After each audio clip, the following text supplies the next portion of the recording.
So in last lecture, we have seen the phenomenon of superposition of waves. Okay, here we have to calculate the amplitude of resultant wave produced due to superposition of two waves. Okay, so what will be the amplitude of the resultant wave? So after superposition, जो हम लोगों का particle है, ठीक है, जो wave form होगी, so what will be the amplitude of that resultant wave?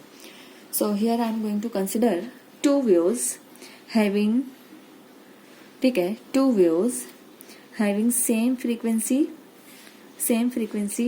but different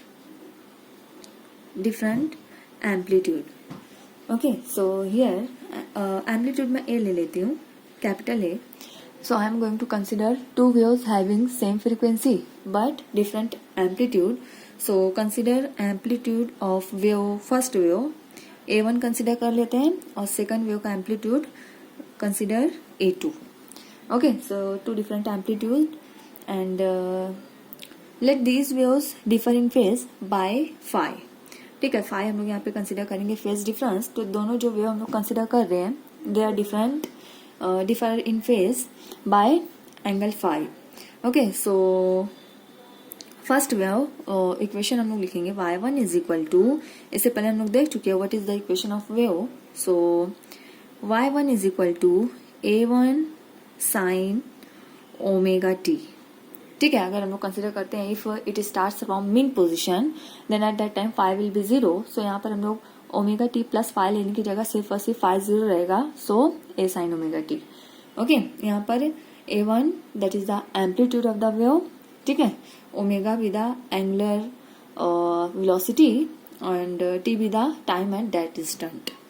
okay, so same I have to write the equation for second wave. y2 is equal to A2 sine omega t plus phi. क्योंकि अभी हम लोगों ने कहा कि हम लोग यहाँ पे फेज डिफरेंस कंसिडर कर रहे हैं, सो इसलिए हम लोग यहाँ पर फाई इंट्रोड्यूस करेंगे. Remember, two waves we are going to consider two waves having different amplitude. That's why I am going to take A1 and A2, but I am going to take frequency same. That's why we are going to take omega, not omega 1 and omega 2. ठीक है, omega 1 और omega 2 नहीं लेंगे बल्कि सिर्फ omega लेंगे. क्यों? क्योंकि हम लोगों की फ्रीक्वेंसी सेम है. Okay, so A1 sine omega t and y is equal to A2 sine omega t plus phi. So what will be the resultant displacement? That is y is equal to y1 plus y2. ठीक है, we have seen in earlier lecture in superposition that in superposition resultant displacement will be the vector sum of the displacement produced by each wave. ठीक है, so y is equal to y1 plus y2. Put the value of y1 and y2 in this equation. So these equations become y is equal to y1, value of y1 is a1 sin omega t plus y2 means a2 sin omega t plus phi. Okay, so see here this term sin omega t plus phi, it is like sin a plus b. Okay, and we have the formula for sin a plus b. Here I write here formula sin a plus b is equal to, okay, it is equal to sin a into cos b plus cos a into sin b. This is the formula for sin a plus b. And see this term sin omega t plus alpha is just like sin a plus b. ठीक है, ये जो हम लोगों की term है sin omega t plus alpha, ये sin a plus b की जैसी है. That's why I am going to expand it like this. Okay, so what will be the displacement? Y is equal to, keep first term as it is. So it is A1 sin omega t plus A2. ठीक है, this A2 is multiplied by both term. Okay, so sin यहाँ पर A क्या रहेगा? Omega t is equal to A and phi is equal to B. So it is A2 expansion is according to sin A into cos B. So it is sin omega t into cos phi. Okay, then आगे रहेगा plus this a2 is multiplied by this term, so it is a2, again expansion cos a sin b, that means cos omega t into sin phi. Okay, sin phi. This is the expansion according to this formula, that is sin a plus b. ठीक है. Now see, is there any term which can be taken as a common? Yes, here this sin omega term, it can be taken as a common. So y is equal to, okay, यहाँ से हम लोग common ले लेते हैं sin omega t. Sin omega t, what will be the remaining term? Here a1 plus from here a2 cos phi. ठीक है, a2 cos phi, and next term plus a2 cos omega t into sin phi. Okay, this will be the displacement. Now see, if I write this okay, I write this term like this, a1 plus a2 cos phi. ठीक है, मैं sign को यहाँ पे लिख ले रही हूँ after bracket, so it is sine omega t. देखो चेंज कुछ नहीं हुआ है, just I am going to take this bracket first. Okay, then plus a2 sine term हम लोग यहाँ पहले ले लेते हैं, so it is a2 sine phi into cos of omega t. Okay, now if I write, if a2 sin phi is equal to a sin of theta, if I write this, and instead of this bracket, that is a1 plus a2 cos of phi, if I write a cos of theta, give it as equation number 1 and this as equation number 2. Okay, so देखो हम लोगों ने यहाँ पे क्या किया है कि ये जो वैल्यूज है a2 sin phi, instead of this if I write a sin of theta, and instead of this bracket a1 plus a2 cos of phi, if I am writing it as a cos of theta, then what will be the resultant displacement? So y is equal to, put this value here, so a1 plus a2 cos phi is equal to a cos of theta. ठीक है, आगे की term रहेगी sin omega t plus a2 sin phi is equal to a sin of theta into cos of omega t. Okay, so from both sides a is common, so I am going to take a as a common, so it is a into bracket, I am going to take sin term first, so it is sin omega t into cos of theta plus here I am going to take cos term first, so it is cos omega t into sin of theta. Okay, see, what is this bracket? It is like sin a cos b plus cos a sin b. And what is the formula for this? देखो अभी हम लोगों ने use किया था sin a cos b plus cos a sin b. It can be written as sin a plus b. So I am going to write, instead of this whole expansion, y is equal to a, इसको हम लोग लिख सकते हैं sin a plus b, that means sin omega t plus theta. This will be the resultant displacement of the wave after the superposition. Like y is equal to a sin omega t plus theta, and it is the equation of wave. ठीक है, equation wave equation, we can write it wave equation.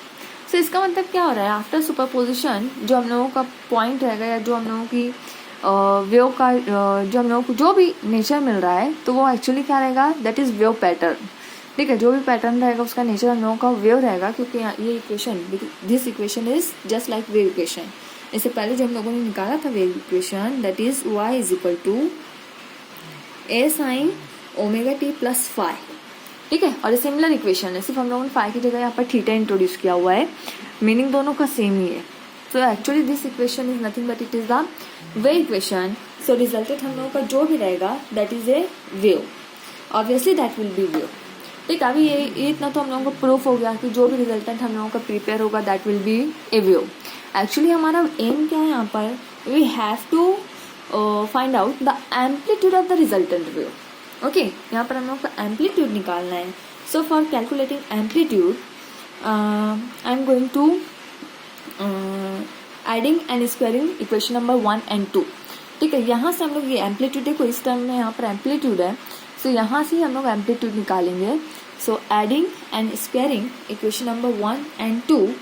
So by adding and squaring we will get, ठीक है, हम लोग इसको अगर add और square करते हैं, देखो हम लोगों को क्या मिलेगा। By adding and squaring equation number 1 we will get, देखो यहाँ से, देखो मैं यहाँ से लिखती हूँ, ये हम लोगों की इक्वेशन नंबर 1 ना, and this is equation number 2। तो एडिंग एंड स्क्वायरिंग अगर हम लोग करते हैं तो पहले मैं इस साइड को कर रही हूँ, दैट इज ए स्क्वायर, ठीक है, sine square of theta plus a square cos square of theta is equal to squaring of this term a2 square sine square of phi plus a1 plus a2 cos phi bracket square. ये हो गया adding and squaring equation number 1 and 2। ठीक है, अब देखो हम लोगों को यहाँ पे क्या करना है, इसको सिर्फ मैथमेटिकली हम लोगों को सॉल्व करना है। We have to solve this equation mathematically. ठीक है, so here I am going to take a square as a common. सो ये क्या हो जाएगा हम लोगों का, ए स्क्वायर यहाँ से कॉमन लेते हैं, बाकी क्या बचेगा इस तरफ से, sine square theta plus cos square theta, and it is a identity sine square theta plus cos square theta is equal to 1। Mathematics में आप लोगों ने पढ़ा होगा, sine square theta plus cos square theta की वैल्यू कितनी होती है, 1। सो ये जो sine square theta plus cos square theta it goes to 1, ठीक है, इज इक्वल टू, इस तरफ की टर्म रहेगी a2 square sine square phi. Now expand this bracket, it is a1 plus a2 cos phi bracket square, just like a plus b bracket square. So by the formula of a plus b bracket square, expand this term, so it will be plus square of a first term, that is a1 square plus 2a1 a2 cos phi plus a2 square cos square of phi. This will be the expansion of a1 plus a2 cos phi bracket square। ठीक है, देखो यहाँ पर, now see, is there any term which can be taken as a common? So here from this a2 square यहाँ से हम लोग लेंगे इस टर्म से कॉमन, और इस टर्म से a2 स्क्वायर, दोनों जगह देखो, यहाँ पर भी a2 स्क्वायर है, यहाँ पर भी a2 स्क्वायर है। Take this a2 square common from both the terms, so it will be a square. ठीक है, पहले मैं ये वाली टर्म लिख ले रही हूँ, it is a1 square plus 2a1 a2 cos phi। Okay, यहाँ से देखो a2 स्क्वायर कॉमन हो जाएगा plus a2 square, remaining term क्या रहेगी, sine square phi plus cos square phi. Again यही आइडेंटिटी हम लोग यूज करेंगे, what will be the value of sine square phi plus cos square phi, that is equal to 1। So that means this whole bracket goes to 1. Okay, so this is a square, that is equal to a1 square plus 2a1 a2 cos phi plus a2 square. We have to calculate amplitude, so it is a is equal to square root of a1 square plus 2a1 a2 cos phi plus a2 square. This gives the resultant amplitude of the wave. This equation gives the resultant amplitude of the wave. Okay, so a is equal to square root of a1 square plus 2a1 a2 cos phi plus a2 square. Okay, now we have to see different cases. So case first, ठीक है, case first हम लोग लेते हैं. If waves are superimposing such that there is no phase difference, that means waves are in phase, so at that time phi will be 0. ठीक है, मतलब phase difference 0 रहेगा. इस टाइम पे वेव्स हमारी कैसी रहेगी, इन फेज होती है. दैट मीन्स कंस्ट्रक्टिव इंटरफ्रेंस वहाँ पर होगा. ओके, सो अगर फाई की वैल्यू हम लोग यहाँ पर 0 रखते हैं, सो देखो अभी एम्पलीट्यूड हम लोग का कैसे हो जाएगा, a is equal to square root of a1 square plus 2a1 a2. Phi की वैल्यू 0 पुट करना है. So what is the value of cos 0? cos 0 is 1. ठीक है, cos 0 कितना होता है, since cos 0 is equal to 1, that means cos 0 की वैल्यू 1 हो जाएगी. यहाँ पर 1 is multiplied by 2a1 into a2, हम लोगों को वही मिलेगा 2a1 into a2 plus a2 square. Now observe this square root term, a1 square plus 2a1 a2 plus a2 square. This is nothing but this is the expansion of a1 plus a2 bracket square. So यहाँ पर हम लोग इसकी जगह क्या लिखेंगे, a is equal to square root of a1 plus a2 bracket square. ये हम लोग लिख सकते हैं, क्योंकि इसी को basically a plus B bracket square के फॉर्मूले से अगर आप एक्सपांड करोगे आपको यही टर्म मिलेगी. तो आप ये लिखो, ये लिखो, दोनों एक ही चीज़ है. Now square root and this square goes get cancelled, so a is equal to a1 plus a2. This will be the resultant amplitude when waves are in phase. When two waves are in phase at the time, resultant amplitude will be a1 plus a2, and this will be the maximum amplitude of the wave.